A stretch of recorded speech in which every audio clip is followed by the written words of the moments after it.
Ating malalaman, ang araw na ito ay pinagdiriwang yung 38th na year na anniversary ng EDSA Revolution noong 1986 kung saan ay ipinaglaban ng mga Pilipino yung kanilang boses dahil tingin nila sila ay oppressed ng gobyerno that time.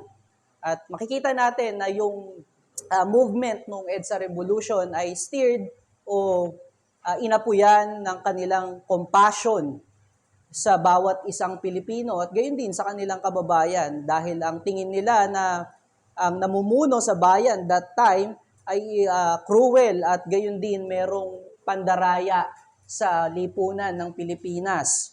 At dahil dito, nagbunga ng maraming kahirapan sa tingin ng mga tao that time at gayon din sa kapanahunan natin ngayon na yung bansa dati ng Pilipinas ay naghirap at gayon din makukonsider na barren o walang paglago.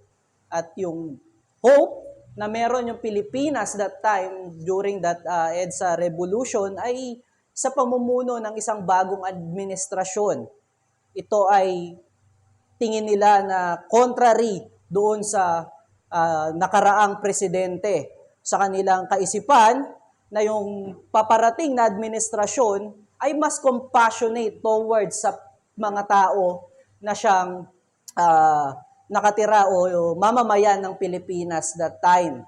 At makikita natin yung resulta ng bagay na iyon. Yes, we can say that yung mga dumaan na presidente ay compassionate sa mga tao at naghahangad ng pagbabago sa buhay ng tao at gayon din ng kaunlaran sa buhay ng tao. Ngunit kung titignan natin yung Pilipinas ngayon at gayon din sa buong mundo, wala pa ring paglago sa kaisipan ng tao, sa puso at gayon din, baog pa rin o barren pa rin ang tao sa tunay na kinakailangan niyang paglago, which is sa kabanalan ng Diyos. Maaaring matanggap ng tao yung maraming yaman, maaaring ang tao ay umakto ng mabuti sa harapan ng nakararami, ngunit ito ay masasabing wala pa rin kung wala siyang pananampalataya kay Kristo, ito ay wala pa rin kung siya ay hindi umaakto ayon doon sa sinasabi ni Kristo. Kaya naman masasabi natin yung compassion nung mga tinitignan nating magbabago sa ating buhay o yung mga leader na tinitignan natin na magbabago sa buhay ay hindi natin pwedeng i-compare sa katotohanan ng compassion ng Diyos na siyang nagbabago ng buhay at nagbibigay ng masaganang buhay sa pananampalataya kay Kristo at may banal at righteous living. Katulad ng passage natin this morning at pwede nating buksan ang ating Biblia upang makita ang mensahe ng Panginoon sa atin ngayong araw. Makikita natin yan sa John chapter 11 verse 28 to 37. At ang sabi ng Panginoon dito, when he had said this, she went and called her sister Mary, saying in private, "The teacher is here and is calling for you." And when she heard it, she rose quickly and went to him. Now Jesus had not yet come into the village, but was still in the place where Martha had met him. When the Jews who were with her in the house, consoling her, saw Mary rise quickly and go out, they followed her, supposing that she was going to the tomb to weep there. Now when Mary came to where Jesus was and saw him, she fell at his feet, saying to him, "Lord, if you had been here, my brother would not have died."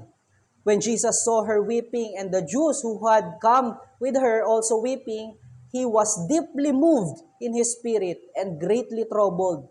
And he said, "Where have you laid him?" They said to him, "Lord, come and see."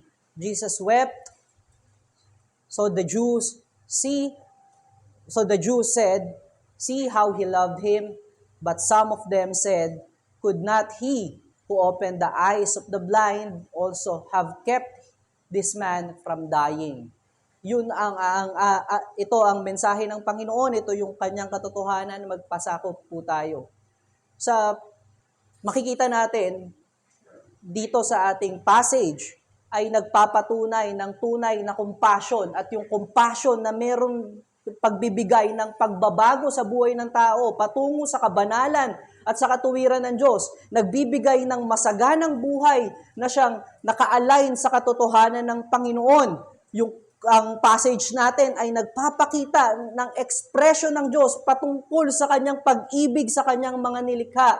Makikita natin yung kanyang great compassion sa akto ng isang human o sa humanity ni Christ, yung kanyang pagiging tao. Makikita natin sa verse 33, He was deeply moved in spirit and greatly troubled. Sa verse 35, He wept.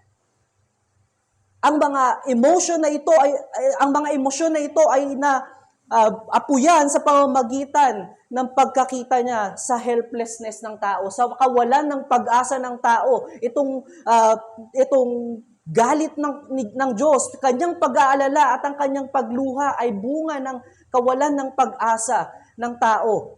At makikita natin yung kawalan ng pag-asa ng tao sa pamamagitan ng mga taong pumunta kay Kristo. Nung tinawag ni Martha si Mary, makikita natin dito na merong mga mourners o merong mga grieving na Jews o nagdadalamhati sa pagkamatay ni Lazarus. Makikita natin sa Mishnah Ketubot, chapter 4, verse 4, yung kanilang tradition about funerals. Ang mahirap na pamilya, pagka ikaw ay Hudyo, ay ine-expect na magkaroon o mag-hire ng 2 flute players at isang wailing woman. Makikita natin dito na yung flute players, sila yung nagtumutugtog ng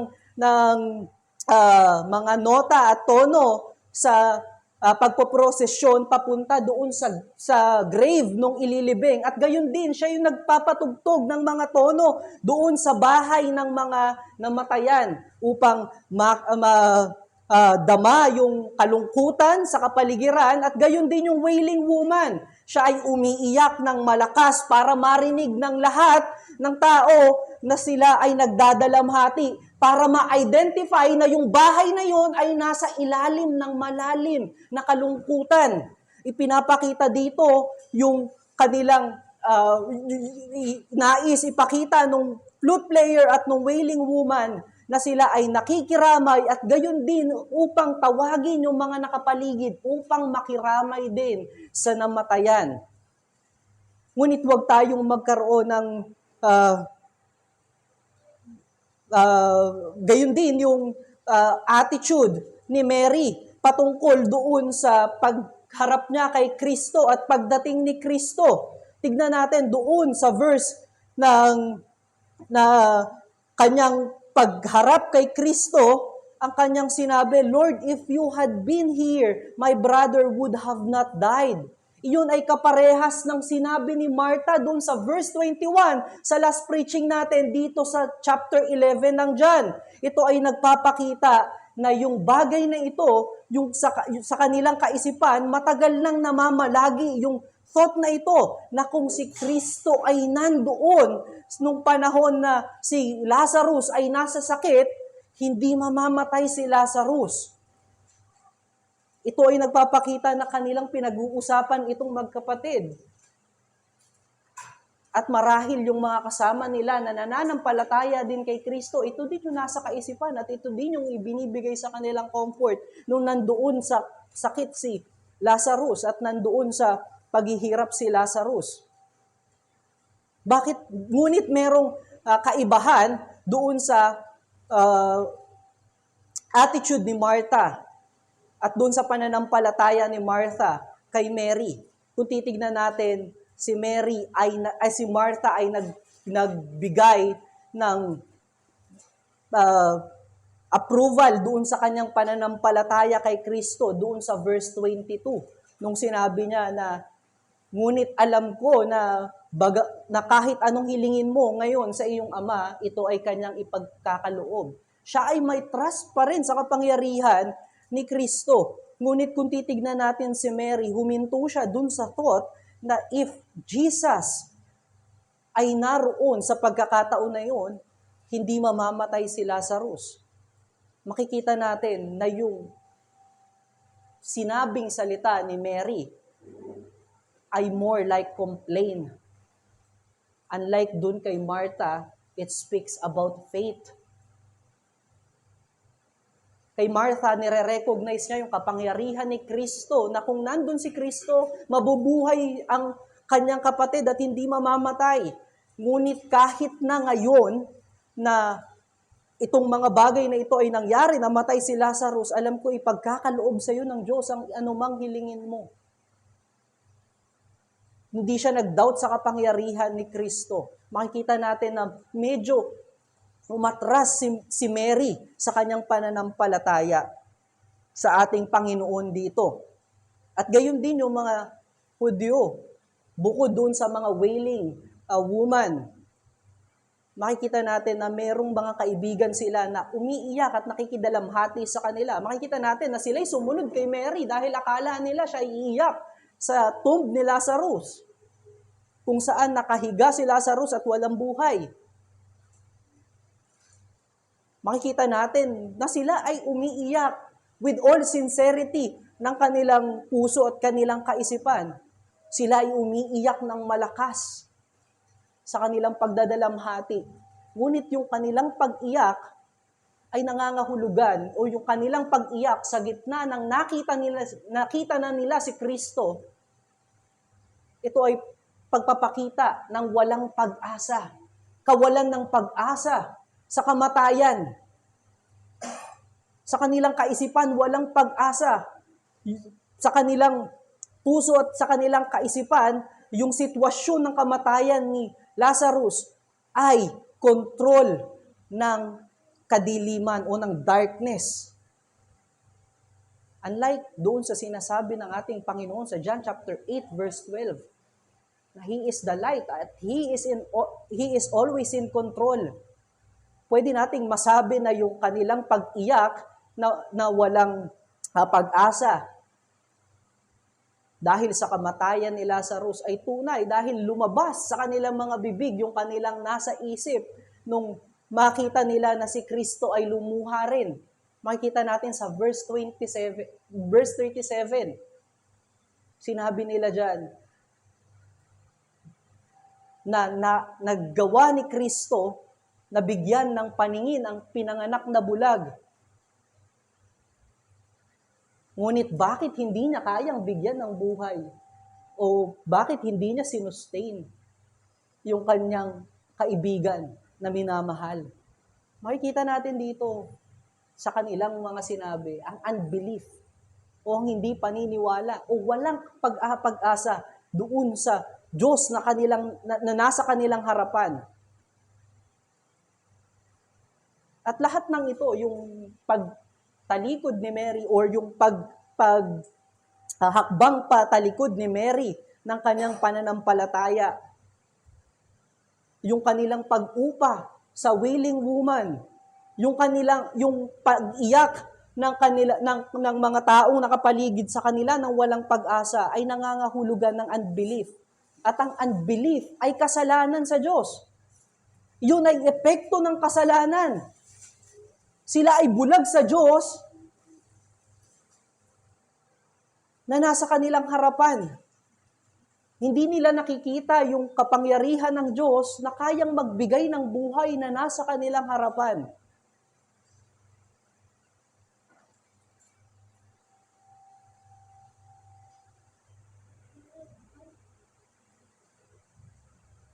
At dito, nagkaroon ng compassion ng Panginoon. Kung merong sin at merong unbelief, there is death. It speaks about spiritual death. At even yung kamatayan ni Lazarus, it is an effect of death or sin. At dito, nagkaroon ng compassion ng Panginoon sa kanila. At in-express niya yung kanyang compassion by hating the sin, by hating unbelief, by worrying about their unbeliefs, by worrying about their sin, by worrying about their inability to come to God. He wept upon their unbeliefs. He wept because of the effect of the sin sa tao. Dito natin makikita yung great difference ng compassion ni Kristo dun sa mga mourners at ni Martha at ni Mary. Siya ay deeply moved. Makikita natin yung verse 33, sinabi diyan, He is deeply moved in His spirit. Nangangahulugan niya ng indignation. Indignation means hate, anger. Yung word na ginamit dyan sa Hebrew ay nangangahulugan ng, or sa Greek, nangangahulugan ng snorting of horses. At pag in-apply sa human o sa tao, ito ay nagsasuggest ng anger, outrage, emotional indignation.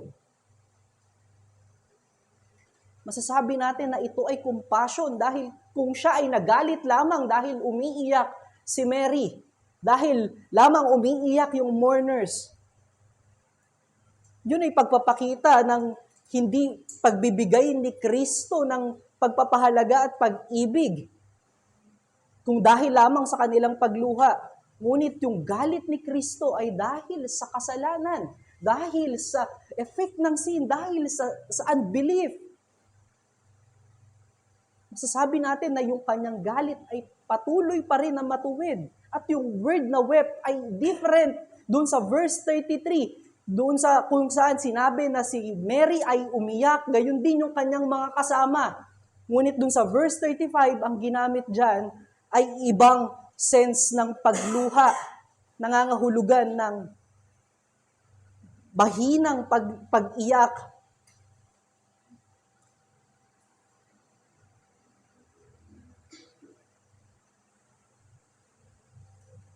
Nangangahulugan niyan ng pagluha, ng may sinseridad. At some commentators link ito doon sa pagluha ng mga battle warriors. Sila ay lumuluha dahil nakikita nila yung kanilang nasyon nasasakupin at walang pag-asa kung hindi sila tatayo at titindig. Ialay ang kanilang buhay para protektahan ang kanilang bayan. At we know warriors na hindi umiiyak in public. They will not cry aloud. They will cry in their solitary. At ito yung pinapatunguhan dun sa verse 35. Aware si Jesus na meron siyang gagawin. At para ibigay yung kaligtasan sa kanila, kailangan niya itong gawin dahil sa habag niya, ito ay kanyang gagawin. Itong pagluha na ito ay may pag-asa katulad ng sinabi ni Apostle Paul doon sa 1 Thessalonians chapter 4 verse 13. At katulad ng mga taong kasama ni Mary at gayon din ni Mary, meron tayong unbelief at pagluha, pagrereklamo sa buhay ng walang pag-asa. Kapag tayo ay patuloy na nagkakasala, ito ay nagpapakita ng unbelief sa Diyos. Dahil yung unbelief, dahil sa unbelief na yan, naaapuyan natin yung ating desire to sin. Paano naaapuyan ng unbelief yung desire sa sin? Kung merong unbelief, merong thinking o merong kaisipan na yung katotohanan ng Diyos ay mali. Kapag may unbelief, merong kaisipan na merong kakayanan ng tao na ma-escape yung justice ng Panginoon. pagka tayo ay merong unbelief, nag-uumpisa tayong i-justify yung ating mga mali. Yung ating mga sin. Kapag may unbelief, china-challenge natin ang Diyos. Dahil nga may unbelief, we believe that we have the capability to overcome Him. To overcome His truth. At pwede nating makita yung unbelief na yan sa Genesis chapter 3. Nung tinempt si Eve, ng serpent, kung saan ginamit ng serpent yung kanyang deceiving word, at nagkaroon ng unbelief si Eve doon sa kanyang tinanggap na katotohanan mula sa Diyos. At doon pumasok ang kasalanan. It is clear, brethren, that unbelief is sin.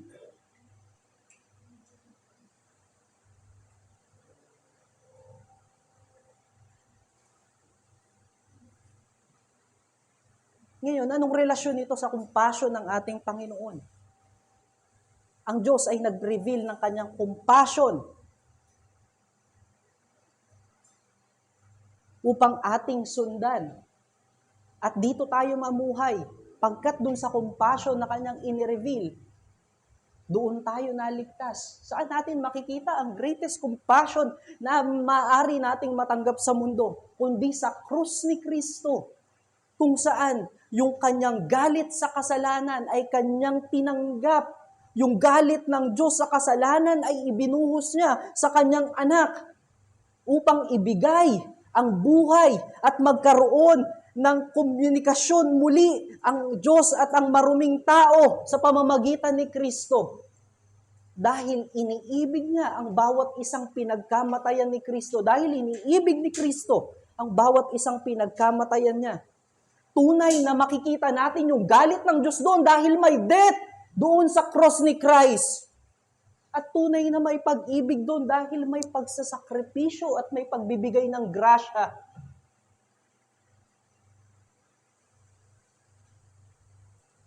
Ito ang nais ibigay ng ating Panginoon sa atin. Kung tayo ay magkakaroon ng tunay na compassion, hindi yung compassion na shallow, na kaya lamang magbigay ng temporal comfort, ng temporal solution.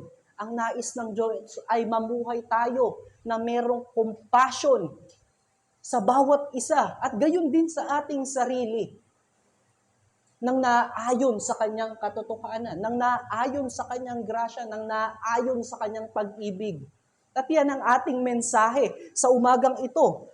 Hate towards sin at grieving on sin. Ito yung tunay na compassion. Ang tunay na compassion ay may galit sa kasalanan at lumuluha sa kasalanan. I-connect natin itong hate towards sin at yung grieve over sin sa humanity ni Christ. Kaya naman natin i-connect sa humanity ni Christ dahil hindi tayo katulad ng Diyos na kaya nating magmahal sa ating kinagagalitan na persona at the same time. Isipin natin, pagka tayo ay may galit sa isang kapatid o sa isang tao, hindi natin siya kayang mahalin. Nawawala yung ating pag-ibig sa kanya. Hindi katulad ng Diyos. Kaya niyang mahalin ng sinner at magalit sa sinner. At dahil sa kanyang galit sa sin, kanyang pinagbayaran yung kanilang kasalanan dahil sa kanyang pag-ibig sa kanila. Talakayin natin yung hate towards sin. Ang tunay na compassion ay merong may galit patungo doon sa source nung pain na nararamdaman o source nung suffering na nararamdaman ng isang minamahal o gayon din sa kanyang sarili. Ngunit bago tayo magpatuloy, makikita natin na yung word na hate o anger ay merong negative meaning. or merong negative notion sa kaisipan ng tao. Ito ay dito nagkakaroon tayo ng difficulty sa revelation ng Panginoon, yung i-associate natin yung hate sa Diyos, ay minsan nahihirapan tayong i-grasp at mahihirapan tayong tanggapin. Ito ay dahil tayo ay limited creature at dahil tayo ay bulag sa katotohanan ng Panginoon. Meron tayong mga katanungan na if God is holy, hindi siya dapat nagagalit. Hindi dapat nag-e-exist sa kanya yung galit. Kung ang Diyos ay pag-ibig, walang rason na para magalit siya, na magkaroon siya ng galit. Ngunit mga kapatid, malinaw sa Scripture na ang hate of God sa kasalanan at sa sinner ay tunay. Makikita natin sa Psalms chapter 5 verse 4 to 5 at gayon din Psalms 11 chapter 11 verse 5 na tunay ang galit ng Diyos sa mga makasalanan. Tunay ang galit ng Diyos sa sin.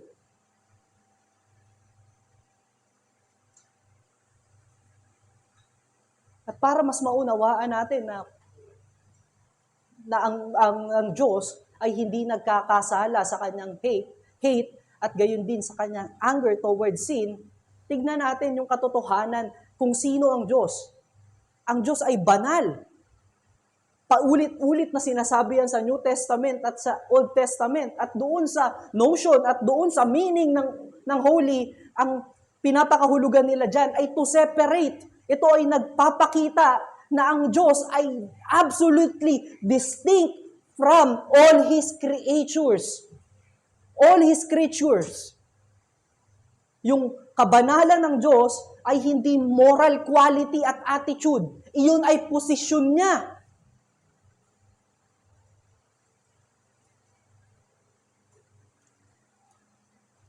At sa subject ng kabanalan ng Diyos, ito ay nagre-reveal ng kanyang eternal perfection. Ito ay nangangahulugan na everything about Him is perfect. Yung kanyang gawa, yung kanyang salita, at yung kanyang whole being. At even lahat ng kanyang inireveal, yung kanyang grace, yung kanyang mercy, and even His wrath is perfect. Yung holiness ng Diyos ay pwede rin nating makita doon sa kanyang ethical aspect o doon sa moral aspect ng Diyos. Ito ay nagpapakita ng separation from moral evil and sin sa Kanya. At yung manifestation ng moral aspect ng Diyos patungkol sa Kanyang kabanalan ay yung Kanyang righteousness. At makikita natin yung Kanyang righteousness doon sa Kanyang ibinigay na batas. Ito ay nagpapakita ng Kanyang divine perfection. Yung law ng Diyos ay always nakasama dyan yung Kanyang justice. Yung justice ng Panginoon ay including yung blessing to those who abide and wrath to those who defile His divine perfection. Mula dun sa pagkakaalam na ang Diyos ay separated from us, meron siyang kabanalan na wala tayo, na siya ang nag-set ng standard ng kabanalan, ito ay nangangahulugan na lahat ng outside sa Kanya ay sin. At dahil siya ang creator, ang creature ay nararapat lamang sumunod doon sa sinet niyang purpose, sa sinet niyang standard ng righteousness, sinet niyang kabanalan. Kaya nararapat lamang na outside His holiness, His wrath abides. Dahil sin yun. It is contrary to His perfection.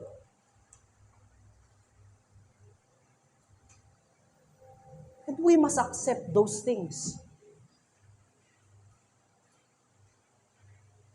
Tayo ay creature lamang ng Creator.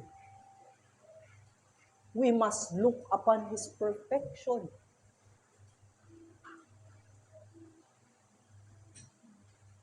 At wag lang tayong tumigil doon sa knowledge na nakilala natin ang Diyos, na meron siyang perfect holiness at galit sa sin. Na malaman natin na righteous ang Diyos kahit magalit siya sa kasalanan because it is outside doon sa kanyang kabanalan. Dahil kung hihinto tayo doon, pwede tayong mag-stumble doon sa saying na God loves sinners but hates sin. Or God loves the sinners but hates the sin. Sa unang dinig at kung tayo ay tunay na nananampalataya sa Diyos, ito ay nauunawaan natin ng tunay. Ngunit sa kabuuan, maaaring itong magdala doon sa maling kaisipan patungkol sa Diyos. Maari nating isipin na minamahal tayo ng Diyos kahit gumawa tayo ng kasalanan. Minamahal lang na ang pinaparusahan lang ng Diyos ay yung kasalanan. Makikita natin doon sa Psalm chapter 5 verse 4 to 5, "For you are not a God who delights in wickedness. Evil may not dwell with you. The boastful shall not stand before you." The boastful person, yung boastful na yun. Meaning sinners. You hate evildoers. God hate evildoers. Yung idea na God loves sinner but hates sin ay medyo misleading. Yung thought na yung sin na yung sin lamang ang kinaiinisan ng Diyos o yung galit ang Diyos ay nagkakaroon sa kaisipan ng sinner na pwede niyang gawin lahat ng kasalanan dahil sa pag-ibig ng Diyos. Para maunawaan natin yung pag-ibig at galit ng Diyos patungo sa kasalanan, tignan natin yung perfection ng Diyos. Tignan natin yung kanyang kabanalan. Nag-set siya ng kanyang standard. At lahat tayo ay limited creature na may purpose na sumunod dun sa kabanalan na iyon. At lahat ng labas dun sa kabanalan na iyon, equivalent na his enemies. At kung makikita natin sa John 3:16, nagmahal ang Diyos ng mga makasalanan. Ngunit hindi niya hinayaan na yung kasalanan nila ay hindi mabayaran. At iyon yung tinanggap ni Kristo sa krus ng Kalbaryo. Yung kasalanan ng mga kaaway ng Diyos upang sila ay matanggap sa tahanan at sa pag-ibig ng Diyos.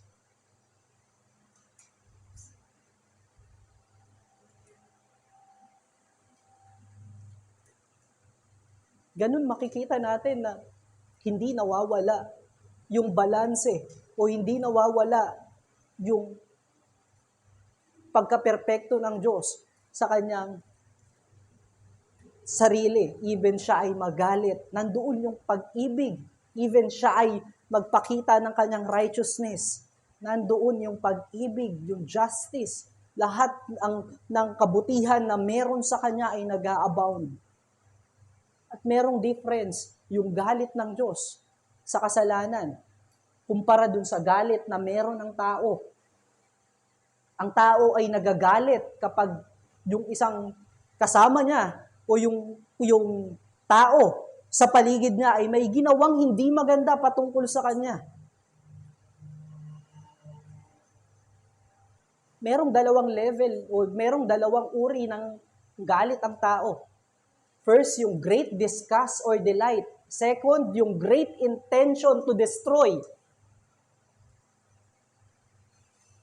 Nagagalit ang tao kapag hindi niya gusto yung isang bagay o hindi akma doon sa kanyang pagkatao, yung ibinigay sa kanya o yung natanggap niya o hindi siya palagay doon sa kanya sa ipinakita sa kanya. At gayon din, yung tao ay intentionally want to destroy something na nag-trespass o nag-offend sa kanya. Lahat iyon ay rooted doon sa kanyang sarili. Rooted doon sa temporal being. Ngunit yung dalawang uri ng galit na yun ay makikita rin natin doon sa galit ng Diyos sa kasalanan. Ngunit yung difference o yung kaibahan ng Diyos, kung siya ay magalit doon sa trespasses natin, kung siya ay magalit doon sa ating wickedness, siya ay nakatingin sa kanyang sariling glory. The one who is offended is eternal being. Kaya naman, righteous pa rin yung kanyang hate and wrath. At para magdagdag ng realidad doon sa Diyos, sa kanyang great difference sa tao, we cannot love while we hate. Hindi katulad ng Diyos na kayang umibig at magmahal at the same time. At makikita natin pa rin dito yung kanyang perfection. Makikita natin sa Ephesians chapter 1 verse 4 to 5. Minahal niya tayo mula pa sa doon bago likhain ang mundo. Alam niyang magre-rebel tayo. Ngunit tayo ay inibig na niya doon pa lang. Nung tayo ay makasalanan pa lang, si Kristo ay namatay na para sa atin. Para sa ating mga kasalanan. Romans chapter 5 verse 8. Binigay niya na yung kanyang sarili habang tayo ay kaaway pa niya. Ipinakita na niya yung kanyang pag-ibig habang siya ay nagagalit doon sa ating kasalanan. Ipinapakita ng kanyang galit, yung kanyang compassion doon sa kanyang mga iniibig, yung kanyang kagustuhang tanggalin ang kapangyarihan nito sa kanila ay nababantad sa krus ni Kristo. At wag nating isipin na yung preaching na ito ay nagtutulak sa atin para magalit at magturo ng galit. Wag tayo magkaroon ng kaisipan na kung ang isang sinner ay namumuhay sa kasalanan, magalit tayo sa kanya. Ang itinuturo dito ay magalit tayo sa kasalanan, hindi doon sa sinner. Because we are not like God. Ang being ng Diyos ay separated from us. Hindi natin alam ang bukas at katapusan ng lahat. Hindi natin alam yung kanyang buong decree. Or buong decree. Kaya naman, tayo ay dapat magalit sa kasalanan at mahalin yung mga nagkakasala. Sa pag-asang baka sila ay inibig ng Diyos, na sila ay iniibig ng Diyos at bigyan ng kaligtasan. Ang pinapakita dito ng ating passage ay the hate of God towards sin reflects holiness or reflects His holiness. And by revealing His holiness, it also reveals His true compassion. Dahil dun sa kanyang galit sa kasalanan, na nakita natin sa krus ng Kalbaryo, na i-reveal din yung compassion ng Panginoon. Napadala din yung grasya ng Panginoon sa kaligtasan. At yung compassion na ito, at yung same compassion na meron kay Kristo, ay dapat nagkaka-epekto sa ating buhay. Kung tayo ay tunay na naniniwala kay Kristo. At sa compassion na ito ay kabilang sa compassion na ito ay yung galit sa kasalanan. Yung malaman natin na tayo ay minsan nasa darkness ng kasalanan. Na yung kasalanan ay nagdadala ng kamatayan. Meron na dapat tayong kaisipan na i-condemn yung kasalanan. May galit tayo sa corruption ng kasalanan na ibinigay sa ating katawan na nagbubunga ng kamatayan. Sabi sa Ephesians chapter 2 verse 6, tayo ay nasa kingdom na ng Diyos. At knowing that we are on the side of God who is with enmity, with sin and sinner. Ngayon, dapat we are in battle with the sin.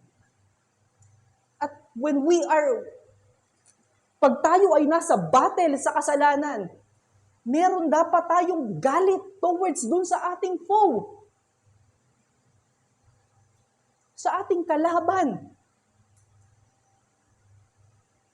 Kaya tayo naging kapanig ng Panginoon dahil sa kanyang grasya at nagkaroon ng consciousness doon sa kanyang grasya at pag-ibig na ito ay mas higit na mabuti kaysa sa kasalanan.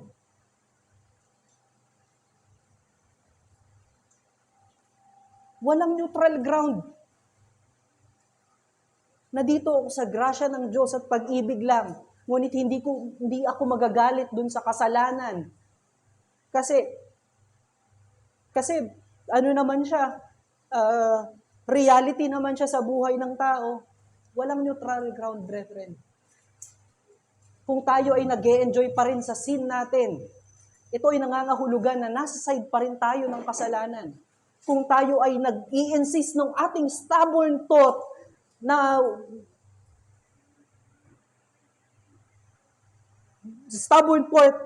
yung interpretation natin sa good and evil is better than the words of God, tayo ay nasa sin pa rin. Nasa panig pa rin ang sin. At iyan ay pag-disgust doon sa katotohanan ng Diyos. At paggawa na sinungaling sa Diyos. Great intention to destroy His truth. Nasa panig pa rin tayo ng kasalanan kung ito yung ating puso at kaisipan. Kailangan nararapat lamang na meron na tayong disgust sa sin. Meron na tayong horrible sight pag nakikita natin yung sin. At meron na tayong urge to destroy the sin that is still living in us. And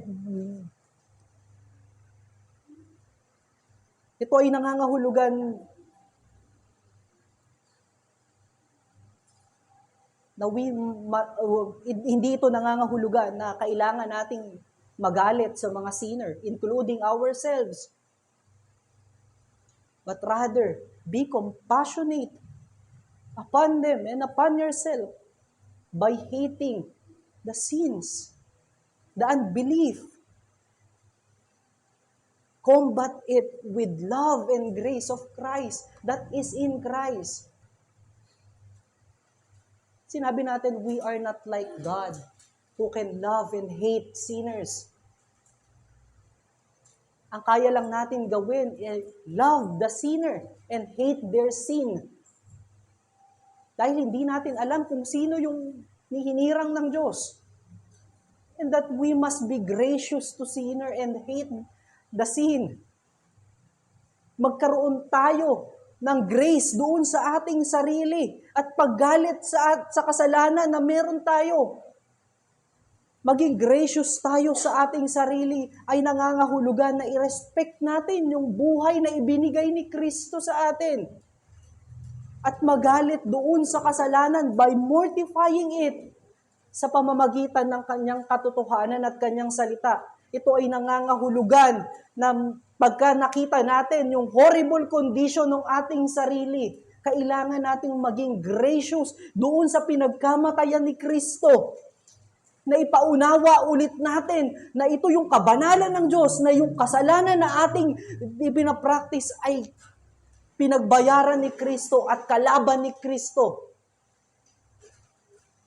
At gayon din, maging honest tayo sa pag-seek sa grasya ni Kristo. Gayon din dun sa mga kasalanan na nagagawa sa atin ng ating kapatid at gayon din ng mga nakapaligid sa atin. Maging gracious tayo sa kanila at hate their sin. Marahil narinig na natin yung mga kasabihang, ganito ako pag galit ako. Ganito talaga ako magsalita. Nagawa ko lang yun dahil sa mga sinabi nila or sa ginawa nila. Nasuri ba natin yung mga words na ito? Ito ay nagpapakita ng consciousness mo sa iyong sarili patungkol sa kasalanan. Na-identify mo na ganito ka kapag galit ka. Yung pertaining nung ganito ay nag-a-identify ng negative. That means na alam mo na may kasalanan ka, pag galit ka, nakakapagsalita ka dahil ganito ka na. Ipinapangalandakan nito yung buhay mo na bilang makasalanan. But how about the life that is given to you by Christ? Paano yung binago na buhay ni Kristo? Yung binigay na buhay ni Kristo, which is holy and righteous, sa'yo. Asa na yung buhay na niko kay Kristo?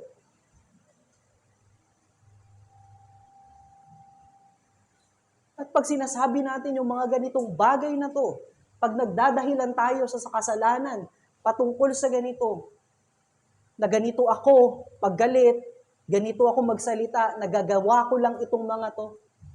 Pag ganito tayo mag-isip at magsalita, binubuhay natin yung ating old self.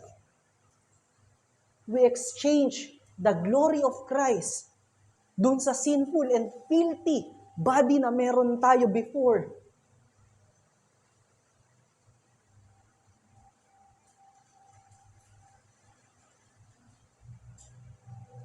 Tignan natin, maipapaliwanag ni Apostle Paul ng higit yan sa Colossians chapter 3. If you then have been raised in Christ, seek the things that are above, where Christ is seated at the right hand of God. Set your minds on the things that are above, not on things on earth. For you have died, and your life is hidden in Christ. When Christ, who is your life, appears, then you also will appear with Him in glory. Dapat nare-reflect natin si Kristo sa ating kasalanan. Kung meron na tayong galit doon sa dating tayo, ngayon, ang tanong, kung tayo ay nagkakaroon ng kasalanan o nagkakasala sa atin ng ating mga kapatid, mga nakapaligid sa atin, paano natin sila tignan? Paano natin sila bigyan ng respond? Do we hate them? Are we being gracious?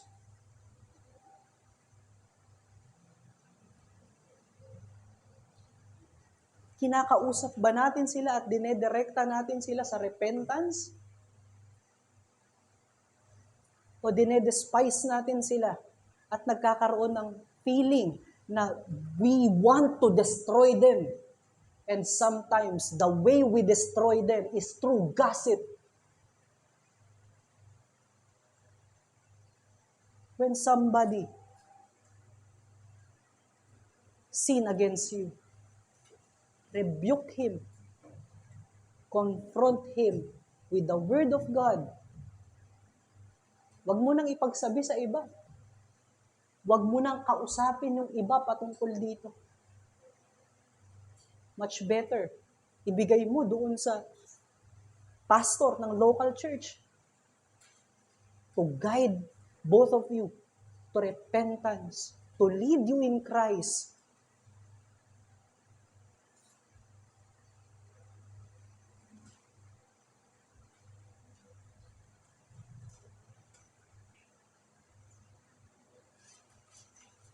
Sa pamamagitan ng ganong bagay, sa paglilid sa bawat isa sa repentance, sa pag-identify ng kasalanan, sa paggalit nito, we must not enjoy na someone is sinning. If we truly love Christ, we also love those people na pinagkamatayan niya. We are not enjoying seeing them living in sin. We direct them sa salita ni Kristo. At katulad nung galit ni Kristo sa kasalanan ng unbelief, sa bunga ng kasalanan dito sa ating passage, tignan natin yung kanyang mga sumunod na sinabi. where you laid him. Saan nyo dinala o saan nyo inihiga o hinimlay yung bangkay ni Lazarus?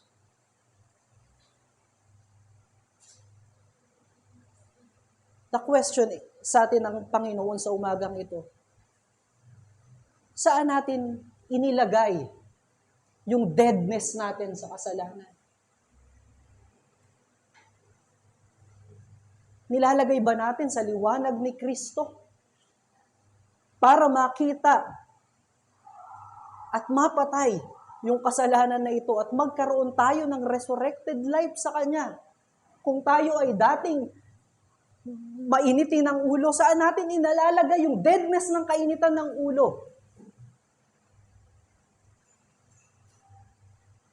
Kay Kristo, na siyang magbibigay ng kapayapaan sa ating kaisipan at magbibigay sa atin ng grasya at kapayapaan.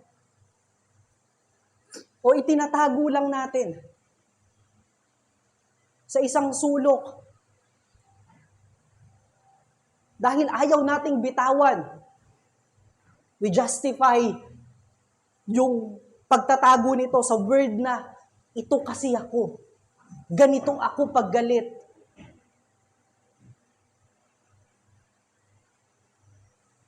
Ganito ako pag ginawa sa akin ito.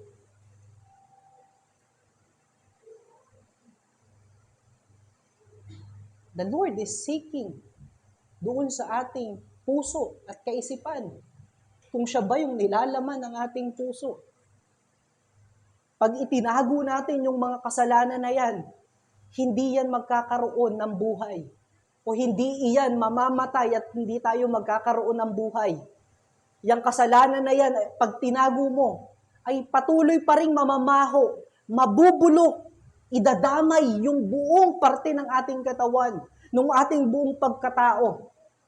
But if we let Christ shine His light upon us, upon our sin, we will be resurrected in His glory. Ang pinupunto dito ng ating mensahe, those who believe in Christ can love the sinner and hate sin through Christ. Yung buhay ng bawat mananampalataya, ang buhay maging ng church, ay sinusustain ni Kristo. Yung death ni Lazarus at yung unbelief ni Mary at those who are weeping with her ay reality ng sin at effect ng sin. Ngunit yung resurrection at yung compassion ni Kristo ay nagbigay ng buhay kay Lazarus at gayon din pananampalataya kay Mary at gayon din sa mga Hudyo. Kung wala yung resurrection ni Christ,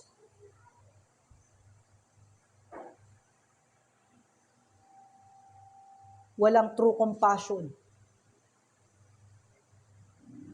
Magkakaroon lang ang tao ng shallow understanding about sa pangangailangan ng tao. Magkakaroon lamang ng shallow compassion dahil mababaw lamang yung pagkaunawa sa pangangailangan.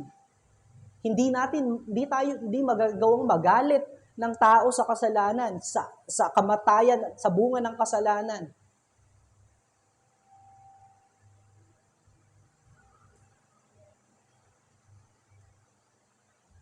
Ito ay sa pamamagitan ng kapangyarihan ng Diyos, sa pamamagitan ni Kristo na unawaan natin yung ating higit na pangangailangan at sa higit nating pangangailangan na yun, dumating yung great answer sa ating mga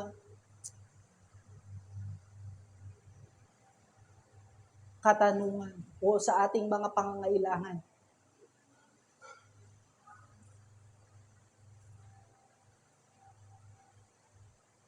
Na tayo ay puno ng kasalanan, si Kristo ay kinuha yung dapat na sa atin at ibinigay yung buhay na nagmumula sa Kanya. Yun ay compassion. At gayon din yung church ay sinusustain ng pag-ibig ni Kristo makikita natin sa John chapter 13, verse 31 to 35, na tinutusan ng Diyos yung kanyang mga disciple na ibigin ang bawat isa. Makikita natin sa verse 34 to 35, yung pag-ibig na kanyang sinasabi dyan, ay yung pag-ibig na ipinakita niya dun sa cross. Na bagamat sila ay may kasalanan sa Kanya, kay Kristo, o may kasalanan, kinuha ni Kristo yung kanilang kasalanan at pinagbayaran sa krus ng Kalbaryo. That is grace. At yung death ni Christ sa cross ay nagpapakita ng hate ng Diyos sa sin. That is why when someone, halimbawa si Peter o si Paul, si Peter at si Paul ay nagkaroon ng misunderstanding o sin against each other, hindi nila ginagawang palampasin yung sin na iyon. Inilalagay nila sa konteksto ng pag-ibig ni Kristo, sa galit ng Diyos sa kasalanan. We must not sin against our brothers dahil inibig siya ng Diyos. At yung paggawa ng kasalanan against our brothers ay kinamumuhian ng Diyos at labas sa kanyang kabanalan. At to add to that,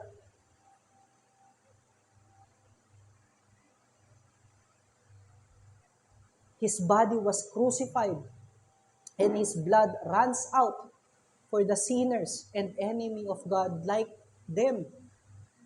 Katulad ng mga disciples. They deserve the cup of wrath. But what they have now is the cup of grace. That is abounding in love. That is abounding in holiness and righteousness of God.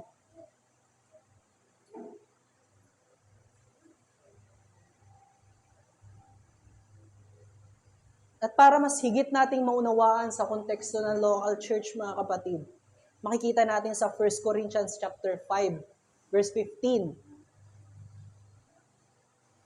Or 1 to 5. Verse 1 to 5. Yung hate and love na inexpress ni Paul sa church ng Corinth. Nung pinronounce niya yung excommunication ng tao na nakikiapid doon sa asawa ng kanyang ama, na nagpa-practice ng sexual immorality. Nagalit si Paul doon sa kasalanan ng tao na yon. Ngunit doon sa kanyang puso ay may pag-ibig. At merong kaisipan na yung action ng church na ito ay mag-remind sa kanya ng grasya ng Diyos, ng glory ni Kristo, na bumalik sa repentance kay Kristo.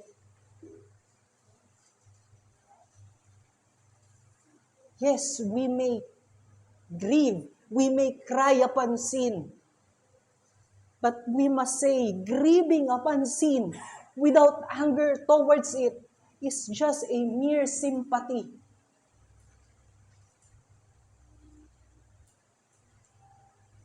Kapag walang hate over sin, wala tayong notion ng pag-aksyon patungkol dito. Wala tayong realization kung gaano ka-dangerous yung sin. At wala tayong akto ng pagpunta doon sa opposite ng sin, which is yung righteousness and love of God.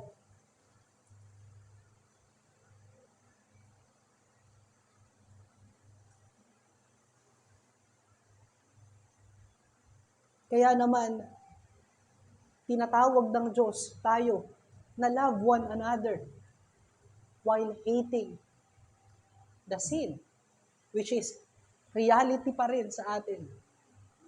May nagagawa tayong kasalanan sa ating sarili, yung ating mga secret sin, and even nakakagawa tayo ng kasalanan with each other. But we must love and hate those sin, for it brings death. Example, for the death Sin. Kung meron tayong ginawang kasalanan sa ating kapatid, the relationship dies. And the way na ma-resurrect yung relationship na yun is to put it into light of Christ. When we sin secretly, our minds is corrupted by those sin.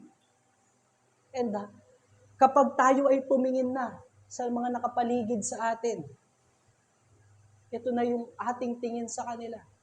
Yung corrupted sin na meron tayo. And we die on that process. The holiness and purity of God die in that situation.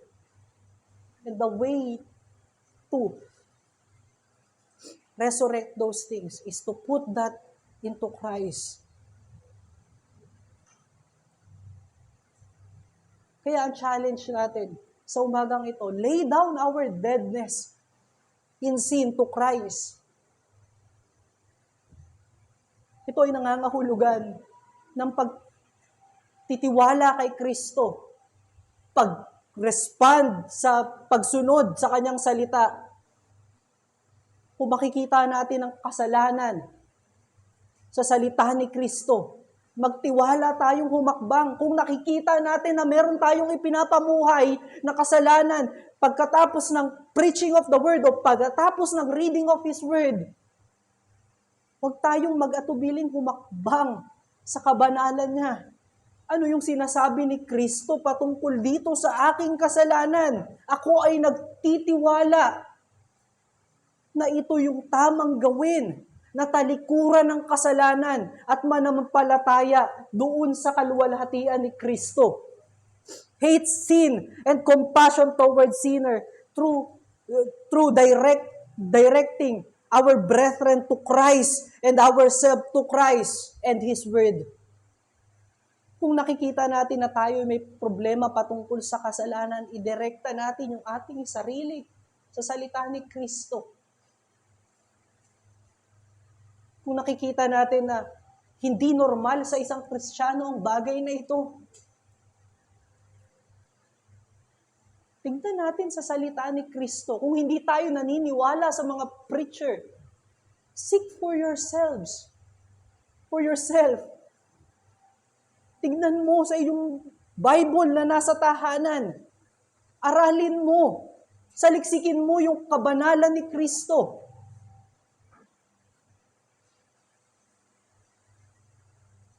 At lahat ng bagay na ito ay magagawa natin sa pamamagitan ng patuloy na pag-engage sa Word of God. Hindi na natin makikita yung karumihan ng kasalanan kung tayo ay walang salita ng Diyos.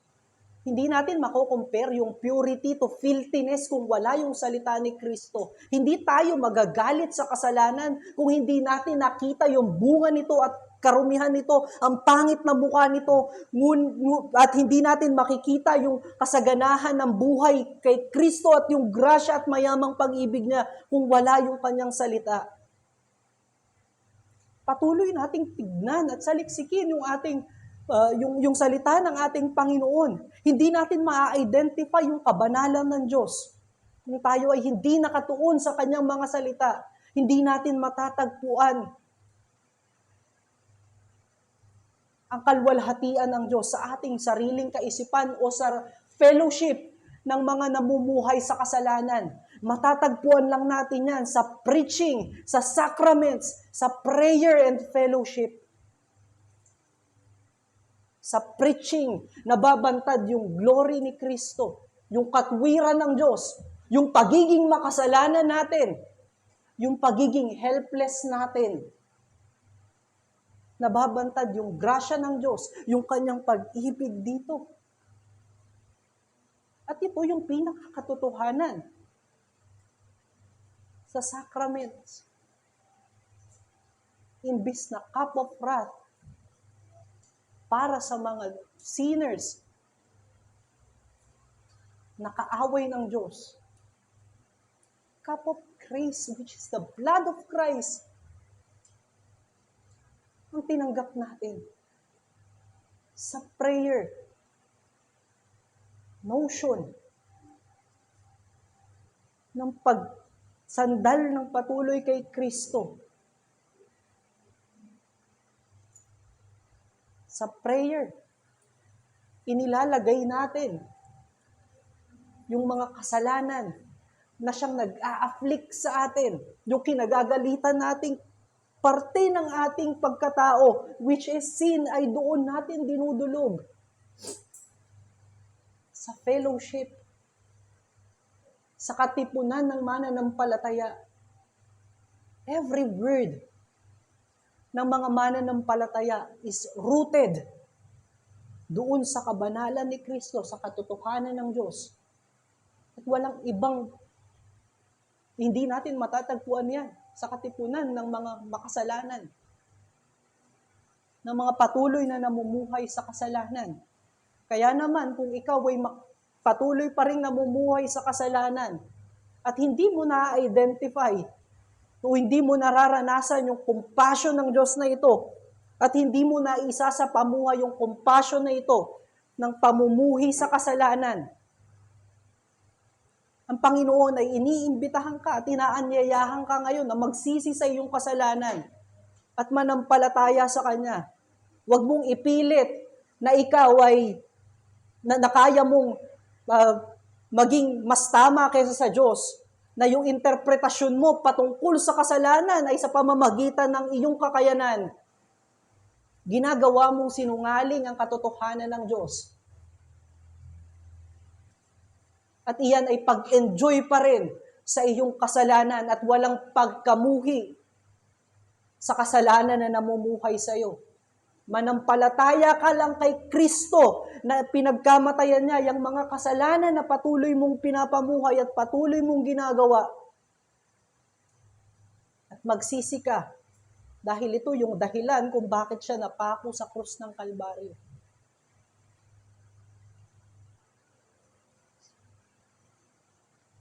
Makita natin mga kapatid na hindi lamang galit, ngunit merong pag-aksyon doon sa galit na ating nadarama patungo sa kasalanan. At yung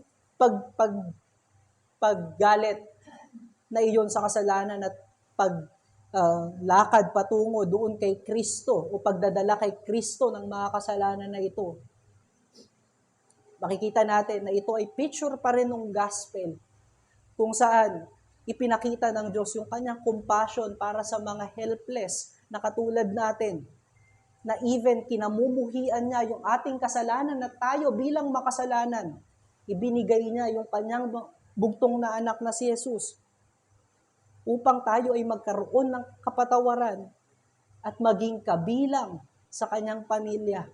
And that is true compassion. May sagot doon sa suffering na kinakaharap ng ng isang taong nasa suffering. Yun ang tunay na compassion. Ang unang parte ng compassion ay hate upon sin. And like we said earlier, hindi lamang pagluha ang paraan ng compassion, but also hate towards it. Again, grieving upon sin without anger towards it is just a mere sympathy. Let us pray. Panginoon, aming Ama, maraming salamat sa iyong